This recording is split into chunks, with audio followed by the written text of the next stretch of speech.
I recently did a video discussing why Pokemon trainers, specifically you controlling the protagonist, black out or white out after losing. But the question was raised, why don't the trainers you fight do the same? So sign in and get ready to add to the discussion as we explore why only the player blacks out and no one else does in Pokemon.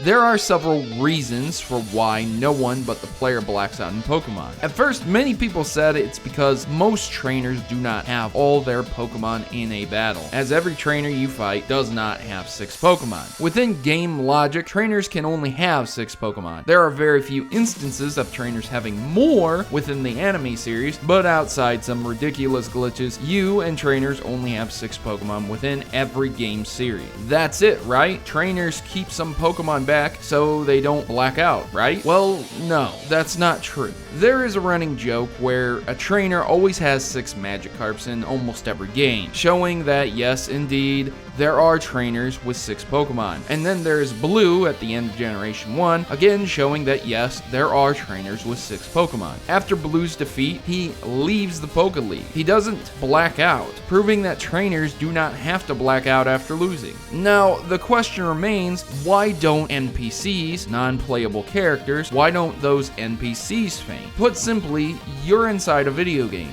But Proto, that is the lamest explanation ever. Wow, how lazy are you? Of course it's a game, duh. We play it on our Game Boys, 3DSs, and using the dark arts of emulators. Unsubbed, I'm done with your theories, they get worse and worse every time. Now, I don't know if many people's responses would be this knee-jerk immediately, but I can understand if a lot of people do feel this way. However, it is just a game, kind of. As I have covered in the past before, it isn't just a game to be played by anyone, but rather a simulation of a specific world for a specific person. Much like The Matrix, there are multiple Pokemon worlds, and the stories play out in some interconnected universe, similar to Digimon, where the Pokemon anime and the games run parallel. There are references to this within Alpha Sapphire and Omega Ruby as well, referencing things like a link cable, and stating that there might be another type of world, a parallel world. As shown in Generation 4 as well, there is a place known as the Distortion World, another dimension where Giratina lives. This simulation, this Pokemon world, is nothing but a vessel for those who are special to use.